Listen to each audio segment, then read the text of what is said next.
All right, Birdland, what's going on? So we need to have a little bit of a conversation. What is Kyle Stowers? What is he to the Orioles? Is he still somebody that they see in their plans? And I ask you this because he's 26 years old. At what point do you as a fan think, okay, he might not be in our plans anymore? He's 26. They haven't given him a legit shot yet. What are your thoughts? Normally at the age of 24, you're falling out of prospect status. Normally. There's a reason why Kyle's not in the top 100. He's a good player. He's a good outfielder. He's got a lot of pop. He's got a good arm. He's a guy that I would personally love to see in right field every single day, but he hasn't really gotten a shot. Like, Mike Elias needs to make a choice like he did with Joey Ortiz. Like, Joey's a great ball player. He's going to play a long time in this league. We didn't have room for him. So make a choice. He gave Joey the opportunity to go play for another team every single day. He either needs to let Kyle play every day or give him that same option to go to another team and play every day. Can't just keep kind of stashing these guys in your minor leagues forever and then, give them their full first shot when they're 30. Not that that's going to happen. I'm just saying, like, at 26, Kyle needs to have his shot. He came up in, 22, at the end of 22, and he played pretty good, right? So everybody's kind of excited for him at 23. He stunk. It happens. He came up, and he didn't play every day. I went to one spell, he didn't play for 10 straight days, and then, got up and struck out. It's very hard for a hitter to do, especially a young guy. Now at 26, coming off a good season at Triplea, not a great season, but a good season at Triplea, a fractured face at the end of the year, had a good spring, and he gets sent back down.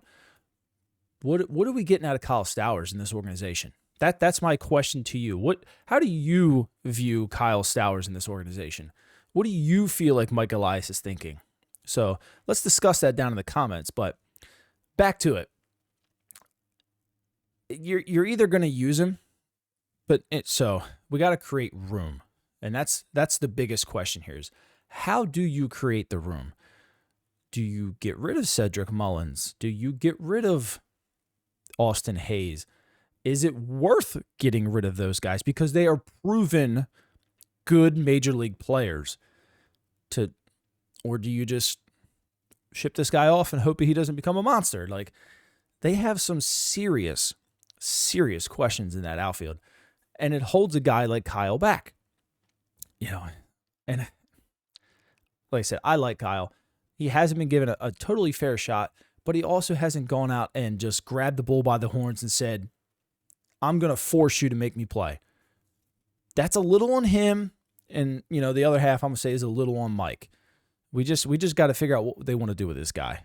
This is the year right here. You got to figure out what you're going to do. He's either going to be a mainstay in the outfield for you and or your fourth outfielder on the big league club every single day, or you need to try to trade him for any type of bullpen arm that you can, because he's got a lot of power. He has 30, 35 home run capability in the big leagues. He's got power. He's got a very good swing path.